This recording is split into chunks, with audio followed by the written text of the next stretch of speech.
नमस्कार, स्वागत है आपका। आप देख रहे हैं प्राइम टीवी। मैं कीर्ति लेकर हाजिर हूँ हमारा खास कार्यक्रम आज का इतिहास। और आज के इतिहास में आप सभी का स्वागत है। मैं आपके साथ, जैसा कि आप जानते हैं कि हम प्राइम टीवी पर आपके लिए लेकर आते हैं आज के इतिहास से जुड़ी तमाम वो खास बातें जो आपको जानने में भी रोचक लगती हैं। इसी के साथ ही आज के इतिहास को खंगालते हुए क्या है आज की तारीख यानी कि 24 फरवरी में खास, तो चलिए जानते हैं हमारी इस खास रिपोर्ट में।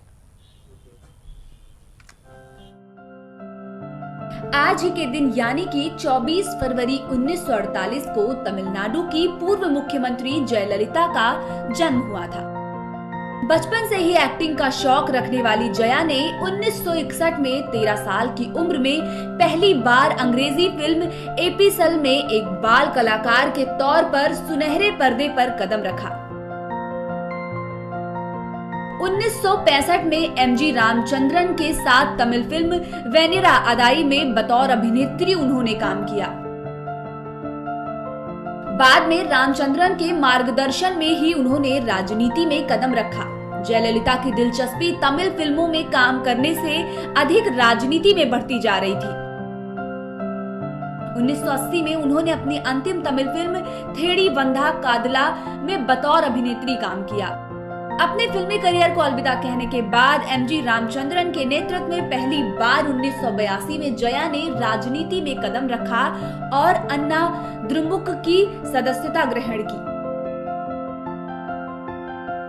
जयललिता की लोकप्रियता का अंदाजा इसी बात से लगाया जा सकता है कि जब उन्होंने तमिलनाडु के कुद्दालोर में पहली बार रैली की तो लोगों की भारी भीड़ उन्हें देखने के लिए उमड़ पड़ी। जयललिता की लोकप्रियता को देखते हुए उन्हें 1983 में अन्ना द्रमुक की प्रचार टीम का हिस्सा बनाया गया। उन्हें प्रचार प्रभारी की जिम्मेदारी दी गई। 1984 में जया को राज्यसभा के लिए नामांकित किया गया। कुछ ही समय बाद वे AIADMK की एक सक्रिय सदस्य बन गई। उन्हें एमजीआर का राजनीतिक साथी माना जाने लगा और प्रसार माध्यमों में भी उन्हें AIADMK के उत्तराधिकारी के रूप में दिखाया गया। राजनीतिक जीवन के दौरान जयललिता पर सरकारी पूंजी के गबन, गैर कानूनी ढंग से भूमि अधिग्रहण और आय से अधिक संपत्ति अर्जित करने के आरोप लगे। उन्हें आय से अधिक संपत्ति के एक मामले में 27 दिसंबर 2014 को सजा भी हुई और मुख्यमंत्री पद छोड़ना पड़ा, पर कर्नाटक उच्च न्यायालय ने 11 मई 2015 को बरी कर दिया, जिसके बाद वे पुनः तमिलनाडु की मुख्यमंत्री बन गई। आपको बता दें कि तमिलनाडु ही नहीं, भारतीय राजनीति की परिपाटी के अनुसार भी जयललिता ने 3 नए प्रतिमान गढ़े। उन्होंने 3 स्थापित नियमों राजनीति में पुरुषों के वर्चस्व को तोड़ा, ब्राह्मणों की बहुलता पर चोट किए और काफी हद तक तार्किक राजनीति की। उन्होंने अपने द्वारा उठाए गए हर राजनीतिक कदम में स्थापित संकीर्ण सोच की उपेक्षा की।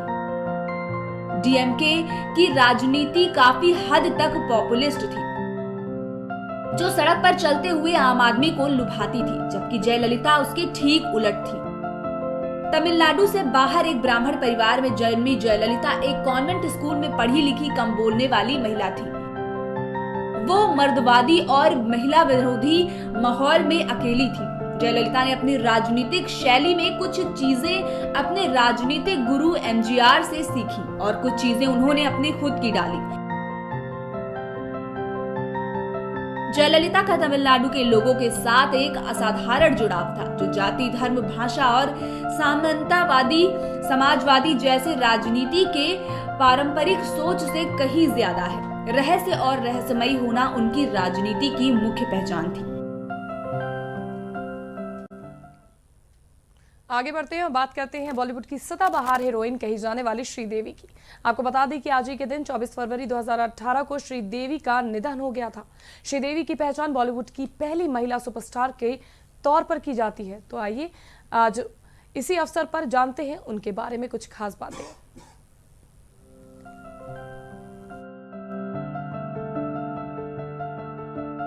आज ही के दिन 24 फरवरी 2018 को बॉलीवुड की सदाबहार हीरोइन श्रीदेवी ने दुनिया को अलविदा कह दिया था। उन्होंने 54 साल की उम्र में अपनी आखिरी सांस ली थी। एक पारिवारिक शादी समारोह के सिलसिले में अपने पति और छोटी बेटी के साथ दुबई गई हुई थी, जहां दिल का दौरा पड़ने से उनकी मौत हो गई थी। श्रीदेवी ने सिर्फ हिंदी ही नहीं बल्कि तमिल, तेलुगु, मलयाली और कन्नड़ फिल्मों में भी काम किया था। साल 1975 में आई फिल्म जूली से श्रीदेवी ने चाइल्ड आर्टिस्ट के तौर पर एक्टिंग में डेब्यू किया था। श्रीदेवी की पहचान बॉलीवुड की महिला सुपरस्टार के तौर पर की जाती है। वह अपने फिल्मी करियर की ऊंचाइयों के दौरान लाखों दिलों की धड़कन रही हैं। उन्होंने अपनी खूबसूरती और अपने एक्टिंग से अपनी एक अलग पहचान बनाई। बचपन में ही अपना फिल्मी सफर शुरू करने वाली श्रीदेवी ने 12 साल की उम्र में ही बॉलीवुड में बतौर बाल कलाकार कदम रखा था।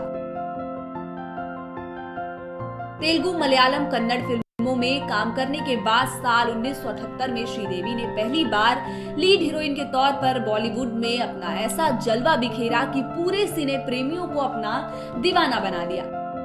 उन्होंने फिल्म सदमा, नागिन, खुदा गवाह, मिस्टर इंडिया, चांदनी, जुदाई, लम्हे, चालबाज जैसी फिल्मों में धमाकेदार एक्टिंग की।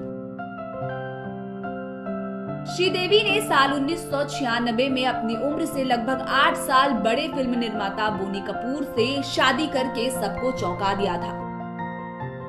शादी के बाद श्रीदेवी ने फिल्मी दुनिया में अपनी दूरी बना ली। हालांकि इस दौरान वह कई टीवी शो में नजर आई थी। श्रीदेवी ने अपनी दिलकश अदाओं और चुलबुले अंदाज से सबके दिलों में एक खास जगह बनाई थी। साल 1983 में आई फिल्म सदमा से श्रीदेवी को बॉलीवुड में पहचान मिली। वर्ष 1986 में प्रदर्शित फिल्म नगीना श्रीदेवी के सिने करियर की महत्वपूर्ण फिल्मों में शुमार की जाती है।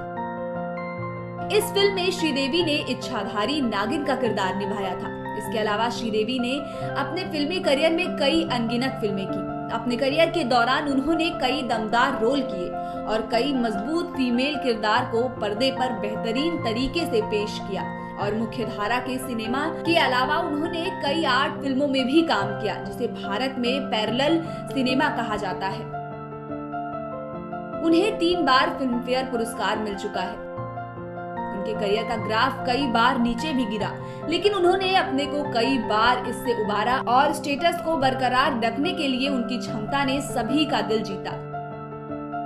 2013 में उन्हें भारत सरकार की ओर से पद्मश्री सम्मान से नवाजा गया, लेकिन अपने लंबे सफर के बाद श्रीदेवी की मृत्यु 24 फरवरी 2018 को दुबई के एक होटल में बाथटब में डूबने से हो गई थी। श्रीदेवी उस समय नहाने के लिए बाथरूम में थी, लेकिन बहुत देर तक बाथरूम से ना निकलने पर उनके पति बोनी कपूर दरवाजा तोड़कर अंदर गए और देखा कि वह डूब चुकी हैं। उन्हें तत्काल अस्पताल ले जाया गया, लेकिन तब तक वह दम तोड़ चुकी थी। इस दर्दनाक घटना ने श्रीदेवी के परिवार वालों के साथ ही उनके चाहने वालों को भी बेहद आहत किया था। अब आगे बात करते हैं संक्रामक बीमारी टीबी यानी ट्यूबरक्लोसिस की। आज ही के दिन 24 फरवरी 1882 को इस बीमारी की पहचान की गई थी। टीबी ऐसी खतरनाक बीमारी है जिसकी पहचान आसानी से नहीं होती। ऊपर से जिस तरह दुनिया भर में प्रदूषण का स्तर बढ़ रहा है, इसका होना बहुत आम होता जा रहा है। देखिए इस पर ये खास रिपोर्ट। आज ही के दिन 24 फरवरी 1882 को संक्रामक बीमारी टीबी की पहचान की गई थी। ट्यूबरक्लोसिस, जिसे टीबी, क्षय रोग या तपेदिक भी कहते हैं, जो कि एक खतरनाक बीमारी है जिसकी पहचान आसानी से नहीं होती। ऊपर से जिस तरह दुनिया भर में प्रदूषण का स्तर बढ़ रहा है, इसका होना बहुत आम होता जा रहा है। आप इस बीमारी की गंभीरता का पता इस बात से लगा सकते हैं कि हर साल यह बीमारी दुनिया भर में करीब 15 लाख लोगों की जान ले लेती है। प्राचीन समय से ही लोग जानते हैं कि खांसी टीबी का एक प्रमुख लक्षण है।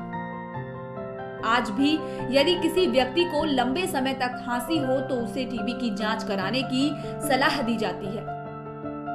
खांसी के चलते ही यह बीमारी एक से दूसरे व्यक्ति में फैलती है। गौरतलब है कि टीबी माइकोबैक्टीरियल ट्यूबरक्लोसिस नामक बैक्टीरिया से फैलती है, जो हमारे फेफड़े को नुकसान पहुंचाता है।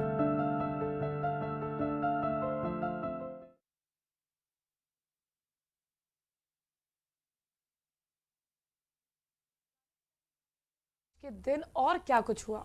1942 को नाजी नेताओं के दुष्प्रचार का जवाब देने के लिए वायरस ऑफ अमेरिका ने जर्मन में अपना पहला प्रसारण किया। 1961 को मद्रास की सरकार ने राज्य का नाम बदलकर तमिलनाडु करने का फैसला किया।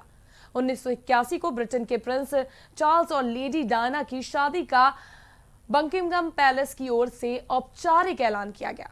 1983 को असम में 3 सप्ताह की जातीय और राजनीतिक हिंसा में 1300 से ज्यादा लोगों की मौत हुई। 2002 को तमिलनाडु ने पुरुषों की आइस हॉकी स्पर्धा में 50 वर्ष बाद पहला स्वर्ण पदक जीता। 2010 को सचिन तेंदुलकर ने एक दिवसीय क्रिकेट में पहला दोहरा शतक लगाया। उन्होंने ग्वालियर में दक्षिण अफ्रीका के खिलाफ खेले गए मैच में ये शानदार उपलब्धि हासिल की और नाबाद रहते हुए 200 रन बनाए।